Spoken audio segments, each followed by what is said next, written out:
recording. Adoption is a beautiful progression.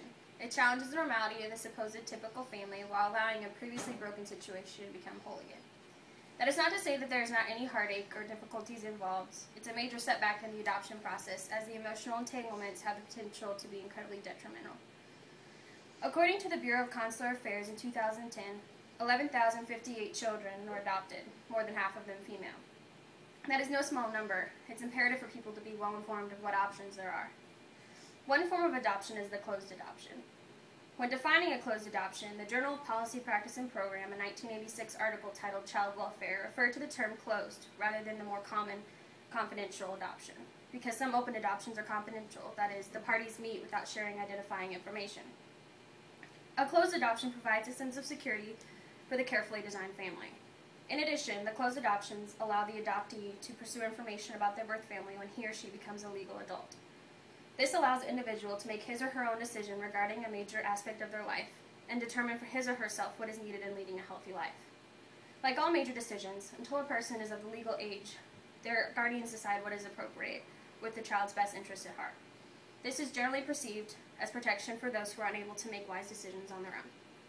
Unfortunately, this stance does not allow for protecting the child from potential hindrances in relation to the search for one's identity. A lot of who a person is comes from where they are from. If the origin is unknown, the lack of knowledge can cause the doubt and curiosity to fester, leading to potentially damaging results.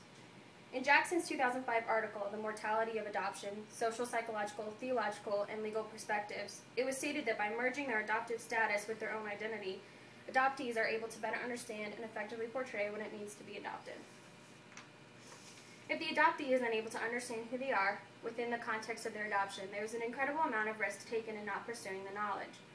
Bender and Leone, in their 1995 article titled Adoption, Opposing Viewpoints, if a child fantasizes about real parents, they are opening the door for disappointment if they ever become acquainted with their biological parents. Another option aside from a closed adoption is an open adoption. The same article, Child Welfare, defined open adoption as a process in which the birth parents and the adoptive parents meet and exchange identifying information. The birth parents relinquish legal and basic child rearing rights to the adoptive parents. Both sets of parents retain the right to continuing contact and access to knowledge on behalf of the child. While adoption provides a comfort for the birth parents that are concerned for the child's well-being, the separation from the child can cause distress in the sense that their biological child is being placed with another family.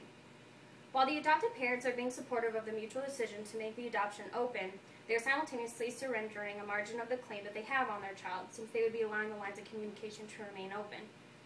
Not only does this affect the adopted parents, but it also has an incredible impact on the birth family.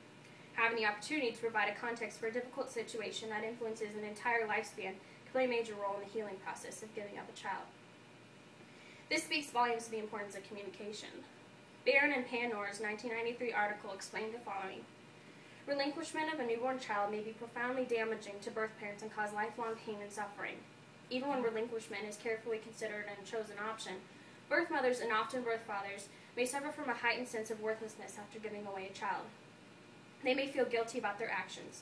These birth parents may believe that their offspring will not understand the reasons for relinquishment and that these offspring will blame and hate their birth parents for rejecting and abandoning them. The older the children are, the more appropriate it may be for an open adoption to occur, as the children would be more likely to have already established a relationship with their own birth family. On the other hand, Barry, in his 1993 article titled Risks and Benefits of Open Adoption, says that this may confuse the relationship that the adolescent has with the adoptive parents, causing tension between balancing the two relationships. It would be more logical for those who were adopted at birth to sever the ties with the birth family, as it would offer more of a chance to truly begin a life with the new family.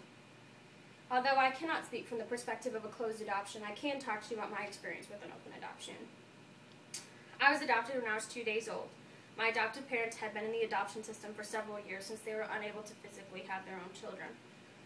I cannot remember a time that I did not know that I was adopted. My mom recently gave me her journal to read from when I was a young girl. And one entry read, Elizabeth, I love you so much. You are beginning to understand the word adoption. I want this to be a good thing for you. Lots of people love you and you have a big family, adopted in both. That will always be your family.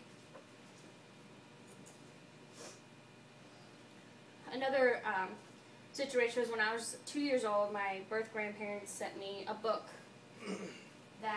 gotten signed by the author to kind of represent how a part of my life they were, even from just being 2 years old, and how I had never known the difference between adoptive and birth families. Because my birth parents were so open with me about what adoption was and who my birth family is, I've always been comfortable with the subject. My mom later told me that she would send letters and pictures to my birth parents, but that it wasn't until I was 5 years old that any of these letters were returned. I found out later that it was too painful for them to look through the photos and letters, so they stayed in a box for many years. It wasn't until the last couple of years that I started questioning what every person involved thought about the situation. My mom, Sarah, said, "Since all of our children are adopted, I don't think in terms of it being difficult and not being your biological parent. I am your parent, period. Are there things about not being a natural parent that I grieve? Yes, but I don't dwell on them, as there is really no point. I grieve that I was never pregnant and did not ever nurse a baby. I grieve that your dad and I missed the chance to have a miniature of ourselves. Think of the people that you know that are spitting images of their parents. For some reason, God chose not to bless me in these ways. I do not know why, and I cannot dwell on them." My dad, Scott, said, "I don't consider it a difficulty, but it is an emotion knowing that I share a spot on your ancestral tree with another family. I am pleased that you have all those connections and would rather not be selfish than to make them readily available to you." My birth mother, Heidi, said, "I don't think my story will persuade anybody to have an adoption. To look at you and your family, it seems worth it. To look at my consequence, one might wonder. But again, the best reason is not to have a teenage pregnancy. Once you have one, though, I've been told that the other options will haunt you forever, too. People hold guilt over abortions and fear that God might punish them with their future children. People who choose to raise their child may regret not having an education or wonder what might have been." My birth father, Paul, said, "There are things I'll never know about you, things you'll never know about me. I didn't get to teach you anything, I never got to read to you, and I still have trouble with it today."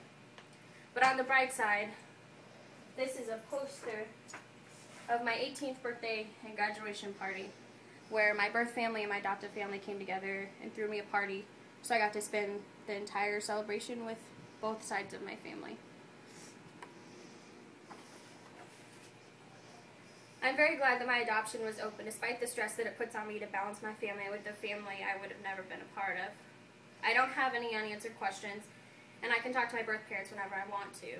Yet there is no question as to who my real parents are, my adoptive parents. I know that not all open adoptions are like mine, but I can at least share with you what some open adoptions may be like. Families are created through adoption, but it is a result of a loss. The birth parents lose their child and thus will likely experience the expected grief that comes with losing a child to any circumstance. Likewise, for whatever reason the adoptive parents choose to adopt, Jackson, in his article mentioned earlier, says that the adoptive parents may sense a loss of control over their lives or of status in their families of origin. As parents, they need to feel as though they have the authority and control over their family, even if it is not biological. Cosden's 2000 article titled "Adoption" explains that the discomfort that can stem from these uncertainties can cause a rift in the development of the family.